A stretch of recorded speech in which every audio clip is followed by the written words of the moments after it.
नमस्कार दोस्तों, मेरा नाम है शिवशंकर तिवारी और आप देख रहे हैं आपका अपना YouTube channel exam warriors begins. Railway के एग्जाम में धांधली रुकने का बिल्कुल भी नाम नहीं ले रहा है, लेकिन इन धांधली के बीच में जी राजस्थान की तरफ से एक स्टिंग ऑपरेशन कराया गया और उस चीज़ में दे करके काफ़ी सारे जो आरआरबी के जो ऑफिशियल्स हैं वो एक तरीके से आ गए हैं एक्शन में और उन्होंने इस चीज़ को लेकर के एक नोटिफिकेशन जारी की। जानेंगे ये नोटिफिकेशन क्या है, लेकिन उसके पहले ये समझना होगा कि क्या जो आरआरबी की तरफ से जो दावे किए जा रहे हैं क्या वो सही हैं। क्या हमें बिलीव कर लेना चाहिए कि रेलवे ने जो तथ्य यहाँ पे प्रोवाइड कराए हैं वो सभी सही सही हैं। हमें तो लग रहा है कि यहाँ पर कुछ तो बहुत बड़ा ज़रूर है, कुछ न कुछ गड़बड़ है, तभी जाकर के रेलवे जो है या तो ये पॉजिटिव में हम ले सकते हैं या तो नेगेटिव, दोनों ही चीज़ें यहाँ पे देखनी होगी। क्योंकि जो स्टिंग ऑपरेशन जी न्यूज़ की तरफ से, जी राजस्थान की तरफ से किया गया, उसमें पाया गया कि रेलवे में कई सारे जो अभ्यर्थी हैं, जो कैंडिडेट हैं, जो सॉल्वर गैंग के साथ बातचीत करते हुए, आंसर की प्रोवाइड कराते हुए इन सभी चीज़ों के बारे में उसने बताया हुआ है।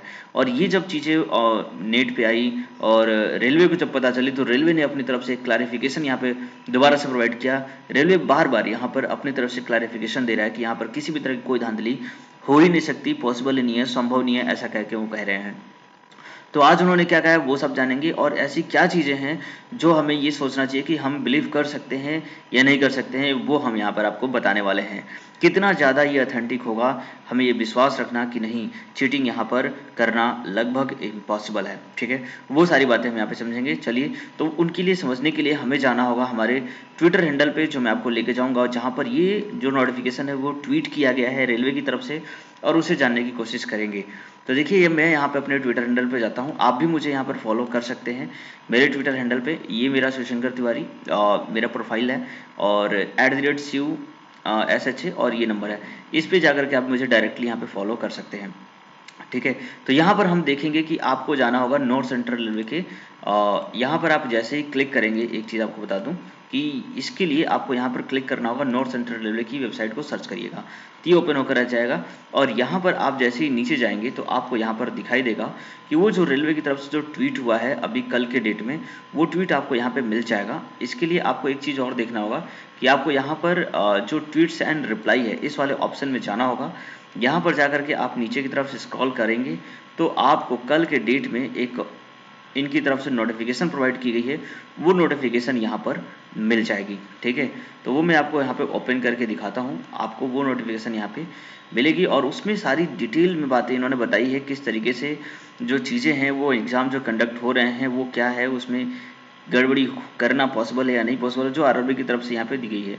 इसके अलावा एक चीज़ और है कि जो आरआरबी के जो ऑफिशियल हैं उनकी तरफ से एक क्लैरिफिकेशन यहाँ पर और प्रोवाइड करी गई है, उसको भी यहाँ पर हमें देखना होगा, ठीक है? तो वो सारी चीज़ें हैं, इसको हम समझते हैं। तो देखिए, ये जो आप देख रहे हो ना, ये ट्वीट किया गया है नॉर्थ वेस्टर्न रेलवे की तरफ से, ठीक है? 23 आवर्स पहले की करी की बात है। आरआरबी परीक्षाओं में दलालों और धोखेबाज से सावधान रहने की ये इन्होंने ये ट्वीट किया है यहाँ पर, ठीक है? तो इसे हम लोग अभी समझेंगे और पढ़ेंगे, इसमें क्या क्या बातें लिखी गई हैं वो सब कुछ यहाँ पे देखना होगा। इसके अलावा हमें ये भी समझना होगा कि इसके बाद में, इसके पहले ही एक और वेस्टर्न रेलवे की तरफ से ट्वीट आया था जिसमें से आरआरबी की जो ऑफिसर्स हैं उनकी तरफ से पेपर में पूरा का पूरा एक नोटिफिकेशन आया है जिसमें उन्होंने कहा कि रेलवे भर्ती परीक्षा में उच्च तकनीक के साथ पूरी पारदर्शिता, दलालों के बहकावे और झांसे में न आया भर्ती, ये सारी बातें यहाँ पे कही गई। तो ये सब कुछ यहाँ पे हम लोग समझेंगे और जानेंगे कि क्या क्या बातें उसमें लिखी गई है। लेकिन उसके पहले आपसे रिक्वेस्ट होगा कि कृपया करके आप जरूर वीडियो को लाइक कर दीजिए और चैनल को सब्सक्राइब करिए ताकि रेलवे से रिलेटेड जो भी अपडेट्स होंगे वो आपको यहाँ पे कंटिन्यूसली मिलते रहेंगे और आपके जो एग्जाम्स आगे अभी जो चल रहे हैं उनसे रिलेटेड जो भी इंफॉर्मेशन होगी, इसके साथ साथ में जो भी इसके अलावा आपके एग्जाम से संबंधित जो भी डाउट है वो आप मुझे कमेंट कर सकते हो, रिप्लाई मैं अवश्य देता हूँ। आपने मेरे कई सारे वीडियो पे देखा होगा, जो भी आपके डाउट्स होते हैं उसका रिप्लाई मैं अवश्य ही देता हूँ। तो बिल्कुल आप हमारे साथ बने रहिए। तो चलिए पहले नोटिफिकेशन को देखते हैं, यहाँ पर क्या बताया गया है रेलवे की तरफ से। तो इसको हम ओपन कर लेते हैं यहाँ पर।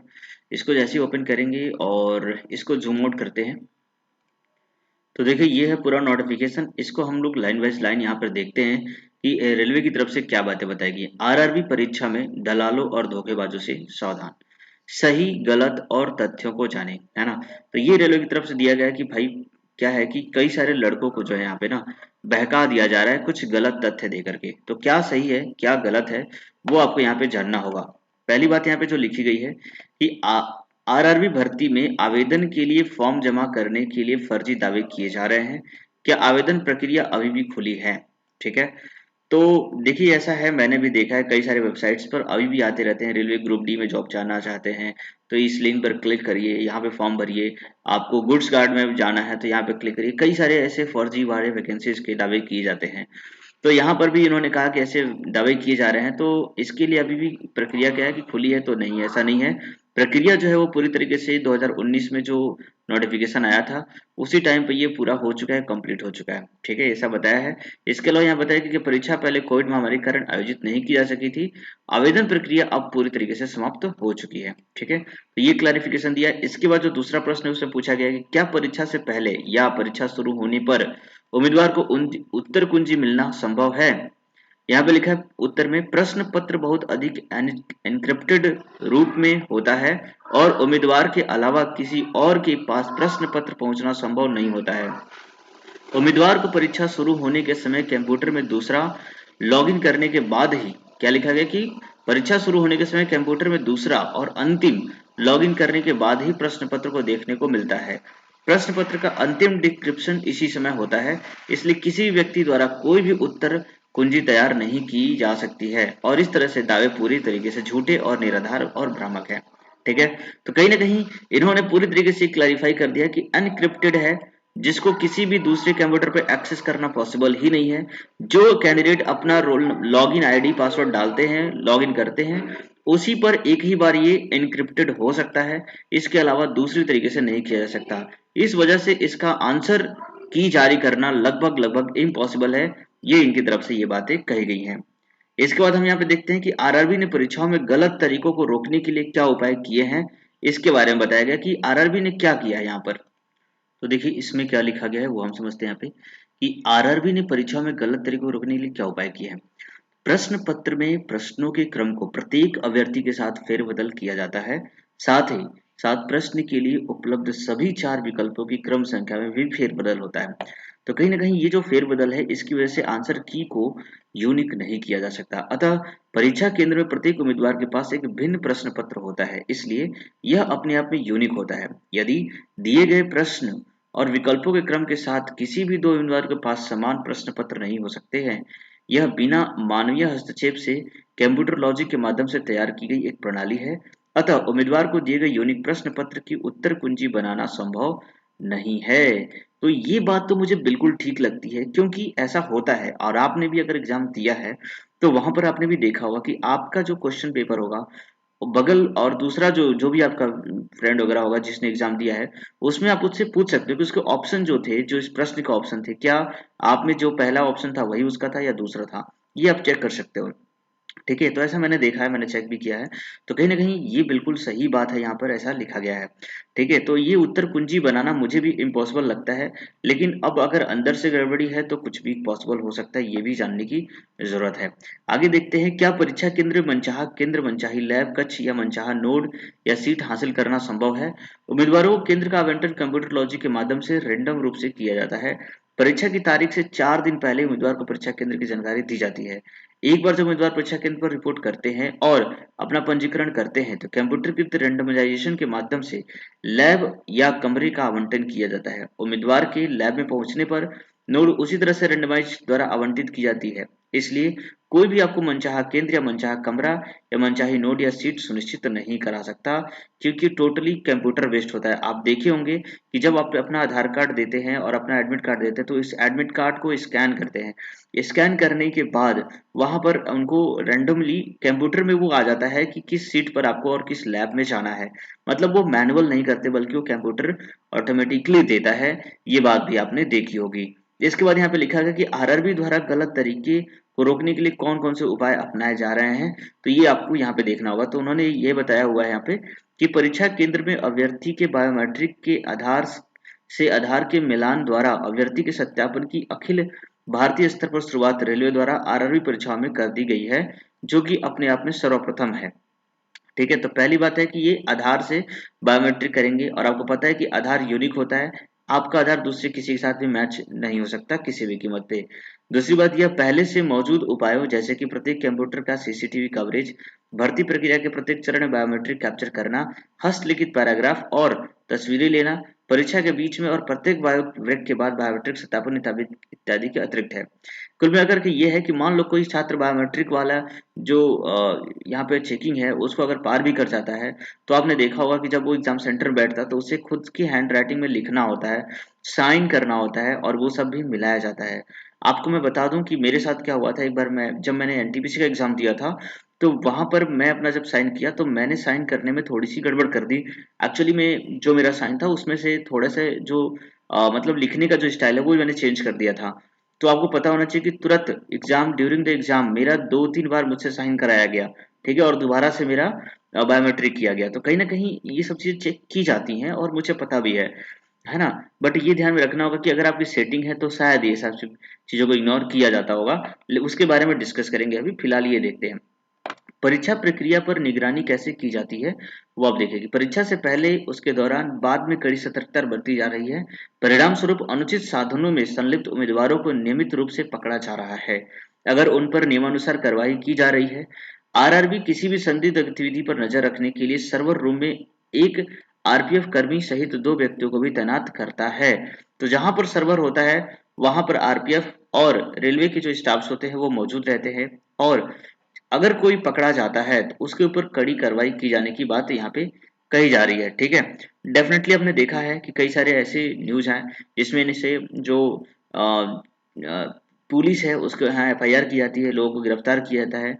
तो ऐसे चीजें जो है वो करी जा रही हैं, कहीं ना कहीं पकड़े जा रहे हैं।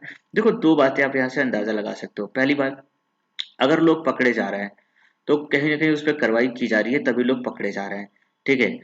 और क्योंकि पुलिस पकड़ रही है और रेलवे की तरफ से भी ये सारी चीजें की जा रही हैं, कभी कभी सेंटर्स के जो लोग हैं वो पकड़ के एफआईआर करा रहे हैं।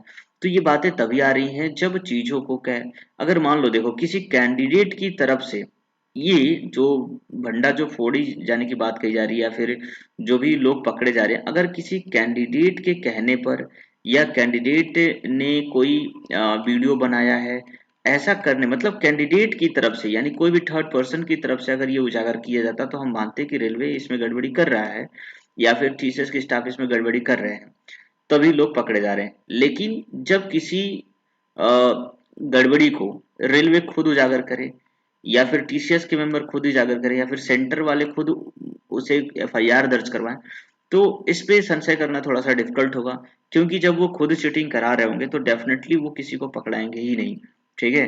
क्योंकि वो पकड़ा नहीं जाएगा। पकड़ा कब जाएगा? जब कोई कैंडिडेट उसको कैप्चर करेगा, कोई कैंडिडेट उसकी वीडियो बनाएगा या फिर उसको कोई कैंडिडेट जो है उसका एफआईआर करा था। तो हमने जितने भी मामले देखे हैं उसमें देखो ज्यादातर मामले में किसी कैंडिडेट ने कहीं पर एफआईआर वगैरह नहीं किया है, बल्कि सेंटर्स के जो चेकिंग स्टाफ्स होते हैं उनके द्वारा ही एफआईआर किया गया है, या जो पुलिस होती है उसके द्वारा इन चीजों को, गतिविधियों को चेकिंग करने के दौरान पकड़ा गया है। तो कहीं ना कहीं ये जो स्ट्रिक्टनेस है वो डेफिनेटली सही लग रही है, और मे भी ऐसा ही होना चाहिए, क्योंकि करोड़ों लोगों ने यहाँ पे एग्जाम दिया है। लाखों लोगों की जिंदगी जो है इससे संवर सकती है इस एग्जाम को दे करके। तो कहीं ना कहीं बहुत सारी उम्मीदें हैं, तो ऐसा बिल्कुल भी नहीं होना चाहिए कि सब चीजें जो सीटें हैं वो बिक जाएं। डेफिनेटली यहाँ पर सॉल्वर गैंग एक्टिव होंगे और वो पैसे भी लिए होंगे, आंसर की भी दिए होंगे, लेकिन कहीं ना कहीं वो सब चीजें एक तरीके से धांधली होगी और कैंडिडेट को बेवकूफ बना करके पैसे ऐंठने का काम किया जा रहा है। इसीलिए रेलवे बार बार इस तरह के नोटिफिकेशन जारी कर रहा है, जिसकी वजह से जो स्टूडेंट है वो पैसे देकर कहीं फंस न जाए, कहीं ऐसा ना हो जाए कि उनका पैसा भी चला जाए, समय भी बर्बाद हो जाए और करियर भी समाप्त हो जाए। तो ये सारी चीजें हैं जो स्टूडेंट को ध्यान में जरूर रखना चाहिए। आगे देखते हैं यहाँ पे क्या लिखा है। क्या कोई कोई उम्मीदवार परीक्षा के अंत में सभी प्रश्नों को उत्तर दे सकता है? तो देखिए इसमें क्या लिखा है कि अभ्यर्थी द्वारा कंप्यूटर पर की गई सभी गतिविधियों का लॉग रिकॉर्ड रखा जाता है और ऐसे उम्मीदवार को उनकी असामान्य गतिविधि के लिए पहचान कर उन पर कार्रवाई की जाती है। देखिए मैंने जैसे बताया कि साइन कराया जाता है, फिर से आपको पैराग्राफ लिखवाया जाता है, ठीक है, और इसके अलावा जो भी आप लॉगिन करते हैं उस सबका रिकॉर्ड रखा जाता है। मान लेते हैं कि अगर इस वजह से एग्जाम में आपने कर भी लिया किसी भी वजह से, तो फाइनली जब आरआरबी में जो आपकी कॉपी चेक की जाएगी, आपके साइन को मैच किया जाएगा, और जब आपके डॉक्यूमेंट वेरिफिकेशन होगा तो वहां पे आपको दोबारा से पैराग्राफ राइटिंग कराया जाएगा, और उस समय जब आपकी राइटिंग मिलेगी नहीं, तो आपके लिए प्रक्रिया दिक्कत हो जाएगी और आपका राइटिंग अगर नहीं मैच करता है तो आपको वहाँ पे डिस्क्वालीफाई कर दिया जाएगा, मतलब एग्जाम से बाहर कर दिया जाएगा। इसीलिए जेन्युइन कैंडिडेट से भी ये ध्यान रखना चाहिए कि जब भी वो राइटिंग करें, जो पैराग्राफ उनको लिखने के लिए दिया जाता है, तो अपने ही हैंड राइटिंग में अच्छे तरीके से करें। और ऐसा ना कि अभी कुछ और लिख दिया किसी और हैंड राइटिंग में दूसरा, फिर बाद में जब आप डॉक्यूमेंट वेरिफिकेशन होगा तो कोई और राइटिंग में लिख रहे हो, तो आपके लिए भी प्रॉब्लमेटिक हो सकता है। तो ये सारी चीजें जेन्युइनाइजेशन के लिए की जाती हैं, इसलिए आपको इन बातों का ध्यान बिल्कुल रखना चाहिए। आगे देखते हैं आगे क्या लिखा गया है कि क्या कोई व्यक्ति आपको संदिग्ध माध्यमों से रेलवे में नौकरी दिलाना सुनिश्चित कर सकता है। जैसा कि ऊपर बताया गया है कि किसी व्यक्ति के लिए रेलवे में उम्मीदवार का चयन अनैतिक तरीकों से कराना असंभव है। आरआरबी ने गलत तरीकों में लिप्त उम्मीदवारों और व्यक्तियों के खिलाफ पुलिस स्टेशन में एफआईआर जीडी दर्ज की है और ऐसे उम्मीदवार को आजीवन आरआरबी परीक्षा में बैठने से रोक दिया जाएगा। तो ये सारी चीजें आरआरबी कर रहा है और आपने न्यूज में भी देखा है, कई सारे लोग पकड़े गए हैं, पुलिस उन पर कार्रवाई कर रही है। तो अच्छी बात है, ऐसा होना चाहिए, स्ट्रिक्टनेस दिखाई देनी चाहिए। कुछ लोग होंगे जो इसमें से अनिवार्य की कोशिश करते हैं और ऐसे लोग पकड़े जाते हैं और पकड़े जाने भी चाहिए। ऊपर की आगे क्या लिखा गया, उम्मीदवार फर्जी माध्यमों से रोजगार उपलब्ध कराने के लिए इन सभी झूठे दावों को रिपोर्ट कहाँ करें। तो देखिए, अगर आपको भी कोई आपको कांटेक्ट करता है और बोलता है कि मेरे को पैसा दो और मैं तुम्हें आंसर की दे दूंगा या फिर सिलेक्शन करवा दूंगा, तो देखिए वो सारे दावे झूठे हैं। और अगर ऐसा कोई आपसे करता है, कोई बताता है, तो आपको यहाँ पर फोन नंबर दिया गया है, आप इस पे कांटेक्ट कर सकते हैं या फिर इस वाले ईमेल आईडी पे ईमेल कर सकते हैं और उसको पकड़ना चाहिए। डेफिनेटली आप जो है इसमें अपने ही मेहनत से जो है इसमें सफलता पा सकते हैं, दूसरा कोई इसमें नहीं दिला सकता है। ठीक है, तो ये बातें हैं पूरी तरीके से आरआरबी की तरफ से यहाँ पे रिपोर्ट की गई थी, जो मैंने आपको बता दी है। इसी तरीके से यहाँ पर जो है न्यूज की तरफ से आया है, इसमें भी वही सारी बातें लिखी गई हैं कि किसी भी दलाल के बहकावे में आप बिल्कुल भी मत आइए। अगर आप ऐसा करते हैं तो आपकी भी और पैसे और समय के साथ साथ आपका करियर की बर्बादी सुनिश्चित है। तो ये सारी बातें यहाँ पे लिखी गई है, जो कि नॉर्थ सेंट्रल वेस्टर्न रेलवे की तरफ से दी गई थी। इसके अलावा अगर आप नॉर्थ सेंट्रल रेलवे में भी देखें, कई सारे ऐसे नोटिफिकेशन है जो यहाँ पर जारी किए जा रहे हैं, वो भी आपको यहाँ पे देखना होगा। तो यहाँ पे आप देख सकते हैं कि नॉर्थ सेंट्रल रेलवे की तरफ से भी कई बार इस तरीके के एडवर्टाइजमेंट किए जाते हैं और बताया जाता है कि दलालों से दूर रहो, मेहनत से मिलेगी रेलवे प्रवेश परीक्षा में सफलता जरूर। ठीक है, तो दलालों से दूर रहने का कोई भी पैसा लेकर के आपको पास नहीं करा सकता, ये बात आपको ध्यान में रखनी चाहिए।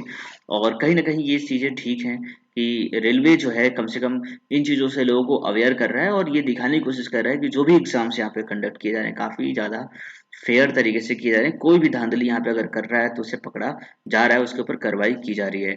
देखिए, इस तरीके से आपको यहाँ पर कई सारे एडवर्टाइजमेंट यहाँ पे आपको देखने को मिल जाएंगे कि रेलवे में नौकरी आपको अपनी योग्यता से मिलेगी, दलालों के झूठे दावा में नहीं आना है। नौकरी की तलाश कर रहे सभी उम्मीदवारों की से अपील है कि वे भारतीय रेलवे में नौकरी के लिए फर्जी वेबसाइटों और धोखेबाजों के दलालों से सावधान रहें। भारतीय रेलवे में विभिन्न पदों के लिए भर्ती की प्रक्रिया निम्नलिखित एजेंसियों के माध्यम से संपादित की जाती है। रेलवे भर्ती बोर्ड आरआरबी हो गया, रेलवे भर्ती सेल आरआरसी हो गया, और इसके अलावा और किसी भी आप इनके अलावा जैसे आरआरबी एएलडी ये जिओबी इलाहाबाद का है, आरआरबी आरआरसी पीआरवाईजी ये इलाहाबाद का है। तो यही दो ऐसी वेबसाइट्स हैं जहां पर आप जाकर के नोटिफिकेशन वगैरह पढ़ सकते हैं, जान सकते हैं, कोई भी न्यूज यहाँ से ही आप जाने। दूसरे किसी भी माध्यम से इंटरनेट पे आपको आ रहा है तो वहां पर आपको बिल्कुल भी विश्वास करने की जरूरत नहीं है। इसके अलावा एम्प्लॉयमेंट न्यूज, रोजगार समाचार सहित सभी प्रमुख राष्ट्रीय एवं स्थानीय समाचार पत्रों में रेल भर्ती का विज्ञापन व्यापक स्तर पर प्रकाशित किया जाता है। इसके अलावा रिक्तियों को सभी आरआरबी एवं आरआरसी की आधिकारिक वेबसाइट पर प्रकाशित भी किया जाता है। रेलवे भर्ती बोर्ड में भर्ती प्रक्रिया पूर्णतः कंप्यूटरकृत है और चयन पूर्णतः योग्यता पर आधारित है। उत्तर मध्य रेलवे प्रयागराज की तरफ से ये नोटिफिकेशन जारी की गई है। तो आपको ये समझना होगा कि हमें जो है ना थोड़ा सा बिलीव करना भी होगा और बस थोड़ा सा अवेयर रहना की जरूरत है। अवेयर इसलिए क्योंकि अगर आपको कहीं भी कोई भी दिक्कत लगती है परीक्षा के केंद्र पर परीक्षा देते वक्त या फिर किसी भी तरह की कंप्यूटर में या सर्वर में आपको दिक्कत लगती है, तो जरूर आप आरआरबी को जो है उनको मेल करिए, मैसेज करिए। ठीक है, तो ये सारी चीजें आप कर सकते हैं। इसके अलावा उम्मीद करेंगे कि जितने भी स्टूडेंट हैं उन सबको जो फ्री एंड फेयर तरीके से यहाँ पे एग्जाम हो और रिजल्ट एक तरीके से सही तरीके से यहाँ घोषित हो सके। आप क्या कहना चाहते हैं इन सभी चीजों के बारे में, नोटिफिकेशन में आपके क्या विचार हैं, मुझे कमेंट में जरूर करिएगा। तब तक मिलते हैं नेक्स्ट वीडियो में। आपका दिन शुभ रहे। जय हिंद, जय भारत।